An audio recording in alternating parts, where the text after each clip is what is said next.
Hi everyone, welcome to Azmat education. आज हम इस वीडियो में डिस्कस करेंगे नियोजित सामाजिक परिवर्तन की समस्याओं के बारे में। तो चलिए शुरू करते हैं।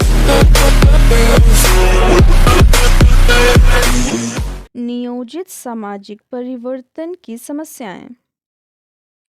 भारत में पिछले लगभग 57 वर्षों से नियोजित सामाजिक परिवर्तन का कार्य विस्तृत पैमाने पर चल रहा है। इस देश में नियोजित सामाजिक परिवर्तन के लिए अरबों रुपए खर्च किए जा चुके हैं। इसके उपरांत भी सामाजिक कल्याण के क्षेत्र में जितनी प्रगति होनी चाहिए थी उतनी नहीं हो पाई। इतना आवश्यक है कि नियोजित सामाजिक परिवर्तन के अंतर्गत ग्रामीण पुनर्निर्माण, श्रम कल्याण, अनुसूचित जातियां, जनजातियां तथा स्त्रियों को स्थिति में सुधार हेतु कुछ कार्य हुए हैं, लेकिन योजनाओं की प्रगति लक्ष्यों के अनुरूप नहीं रही है। नियोजित परिवर्तन का अधिकांश लाभ साधारणतः उन लोगों को मिला है जो पहले से संपन्न थे। पिछले 57 वर्षों के नियोजित सामाजिक परिवर्तन के बावजूद भी भारत में विभिन्न क्षेत्रों में अनेक प्रकार की समस्याएं पाई जाती है। यदि यह कहा जाए कि नियोजित सामाजिक परिवर्तन के उपरांत भी स्वतंत्र भारत में समस्याएं बढ़ती गई हैं तो कोई अतिशयोक्ति ना होगी। यदि हम नियोजित परिवर्तन का मूल्यांकन विभिन्न कार्यक्रमों पर खर्च किए गए भारी रकम के संदर्भ में करें तो हमें सफलता असफलता का वास्तविक पता चल पाएगा। विभिन्न समाजशास्त्रीय अध्ययनों से यह स्पष्ट है कि नियोजित परिवर्तन से विभिन्न क्षेत्रों में इच्छित सफलता प्राप्त नहीं की जा सकती है। इसके पीछे कुछ कारण रहे हैं जो इस प्रकार हैं। पहला, अशिक्षा। नियोजित सामाजिक परिवर्तन के लिए सामाजिक जागरूकता, विवेकपूर्ण दृष्टिकोण अत्यंत आवश्यक है। अशिक्षा के कारण हमारे देश के अधिकांश लोग विद्यार्जिक नियोजन का अर्थ, उद्देश्य एवं महत्व को समझने में असमर्थ रहे थे। यहाँ पंचवर्षीय योजनाओं के प्रारंभ होने के समय साक्षरता का प्रतिशत 17 था, जो सन 2001 में 65.38 हो गया। इन लोगों में काफ़ी लोग ऐसे हैं जो शिक्षित नहीं कहे जा सकते, केवल साक्षर माने जा सकते हैं।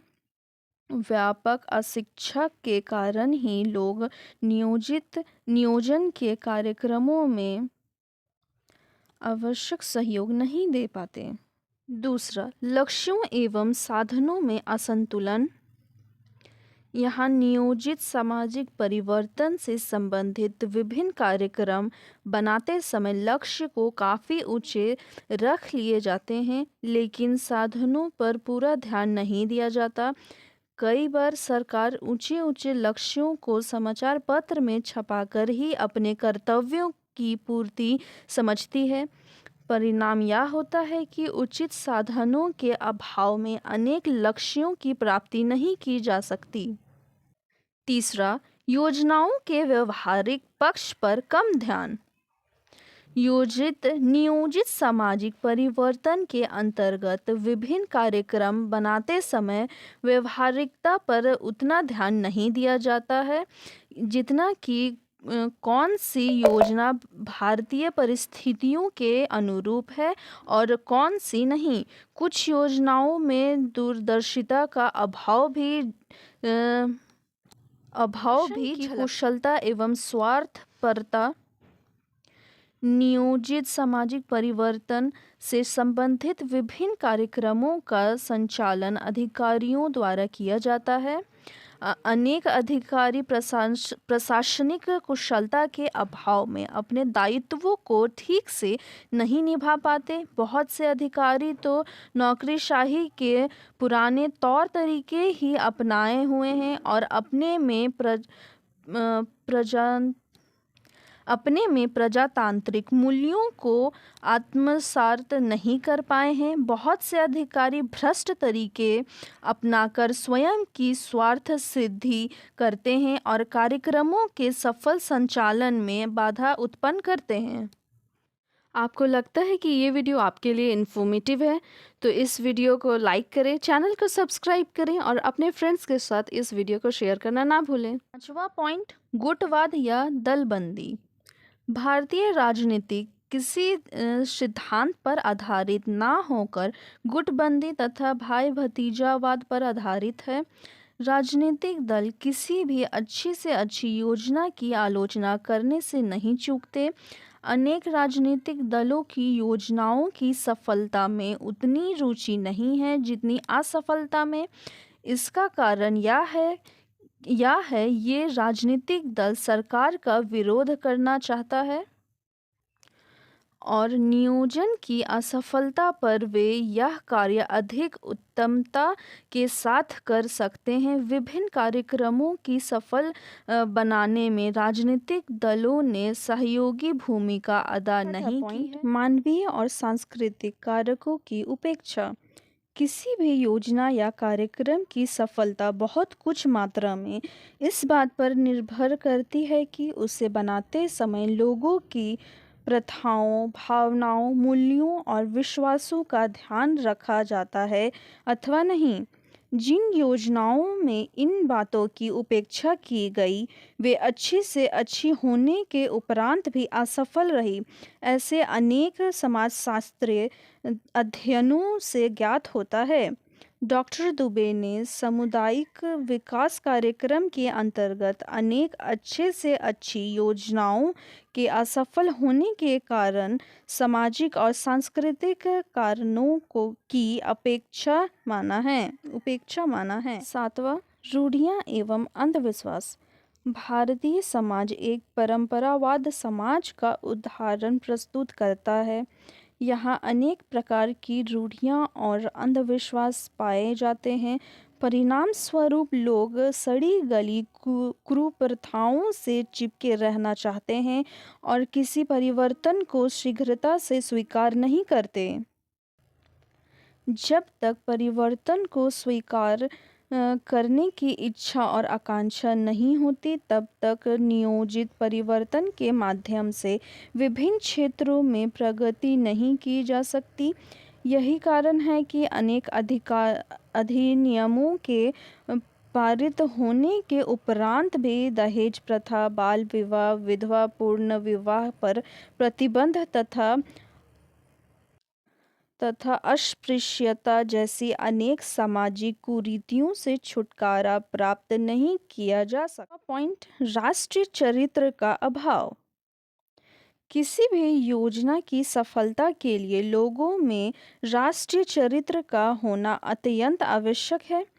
भारत में राष्ट्रीय चरित्र का नितांत अभाव पाया जाता है। यहाँ तो अधिकांश लोग ऐसे मिल जाएंगे जो अपने छोटे से स्वार्थ की पूर्ति के लिए राष्ट्र के बड़े से बड़े हित की बलि चढ़ाने से कभी नहीं चूकते।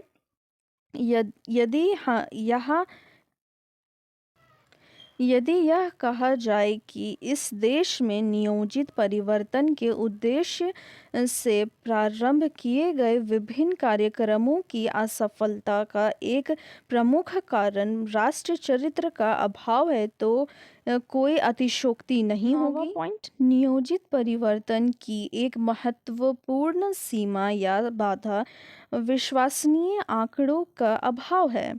हमारे देश में यद्यपि आंकड़े विस्तृत पैमाने पर एकत्रित किए जाते हैं, यह बात जनगणनाओं तथा अन्य सरकारी एवं गैर सरकारी सर्वेक्षणों से स्पष्ट है। यहाँ सर्वेक्षण एवं शोध की दृष्टि से पूर्ण प्रशिक्षित और ईमानदार कार्यकर्ताओं का अभाव पाया जाता है। परिणाम स्वरूप एकत्रित आंकड़े बहुत कुछ अविश्वसनीय होते हैं। ऐसे आंकड़ों पर आधारित योजनाओं के सफल होने को संभावना कम ही रहती है। आज वैज्ञानिकों एवं प्रशासकों में अभी तक आवश्यक सहयोग का अभाव रहा है। इस देश में आर्थिक नियोजन पर विशेष जोर दिया गया है, न कि सामाजिक नियोजन पर। परिणाम यह हुआ कि नियोजन में अर्थशास्त्रियों को छोड़कर अन्य समाज वैज्ञानिकों के ज्ञान का लाभ सामान्यतः नहीं उठाया गया है। यहाँ नियोजित परिवार से संबंधित विभिन्न कार्यक्रमों के निर्धारण में प्रशासकों ने विदेशी अनुभवों का लाभ तो उठाया है, परंतु भारत में व्याप्त सामाजिक एवं अन्य समस्याओं को सही परिप्रेक्ष्य में समझने का कोई विशेष प्रयत्न नहीं किया है। साथ ही यहाँ यह भी कहना पड़ेगा कि समाजशास्त्री और अन्य समाज वैज्ञानिक अपने अनुसंधानों, शोध कार्य और विशिष्ट ज्ञान से नीति निर्धारकों एवं प्रशासकों को विशेष प्रभावित नहीं कर पाए हैं। बॉटोमोर ने इस संबंध में लिखा है कि समाजशास्त्री आर्थिक योजनाकारण के कार्य में महत्वपूर्ण योग दे सकते हैं, किंतु समाजशास्त्रियों ने अभी तक विस्तृत अध्ययन करके अथवा विस्तृत पैमाने पर भारत में योजना के उद्देश्यों व कठिनाइयों का निरीक्षण करने के अवसरों का उपयोग नहीं किया है। अभी तक समाजशास्त्री मुख्य रूप से बाहरी आलोचक रहे हैं। यही बात अन्य समाज वैज्ञानिकों के संबंध में सही है। अतः आवश्यकता इस बात की है कि समाज वैज्ञानिक सामाजिक नीतियों हेतु प्रशासकों को प्रामाणिक सामग्री उपलब्ध कराएं और प्रशासक उनके विशेषकृत ज्ञान का पूरा लाभ उठाएं। सामान्य जनता में आवश्यक उत्साह एवं सहयोग का अभाव। प्रजातांत्रिक देश में कोई भी अच्छी से अच्छी योजना या नियोजित परिवर्तन की दृष्टि से प्रारंभ किया गया कार्यक्रम उस समय तक सफल नहीं हो सकता जब तक कि वहाँ की जनता में आवश्यक उत्साह नहीं हो और वह सहयोग करने के लिए पूरी तरह से तैयार नहीं हो। ग्रिफिन तथा इनास का कहना है कि सहयोग के बिना कोई विकास संभव नहीं हो सकता। निष्क्रिय विरोध या उत्साह की कमी उत्तम से उत्तम योजना को भी नष्ट कर सकती है। यह नियोजित सामाजिक परिवर्तन की दृष्टि से प्रारंभ की गई कई योजनाओं को लोगों ने स्वीकार नहीं किया। कुछ को अधूरे मन ने स्वीकार किया और कुछ का पूरी शक्ति लगाकर विरोध किया। परिणाम यह हुआ कि लोगों के सहयोग और उत्साह के अभाव में वे सब कुछ परिवर्तन नहीं लाए जा सके जो इच्छित या अपेक्षित थे।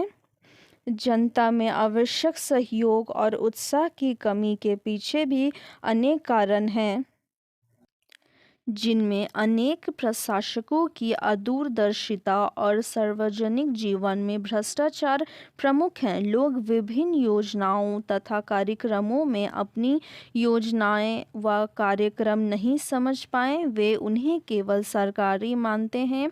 भारत में नियोजित सामाजिक परिवर्तन की सफलता के लिए यह आवश्यक है कि उपयुक्त सीमाओं या बाधाओं को दूर किया जाए और समाज वैज्ञानिकों को सक्रिय योग लिया जाए।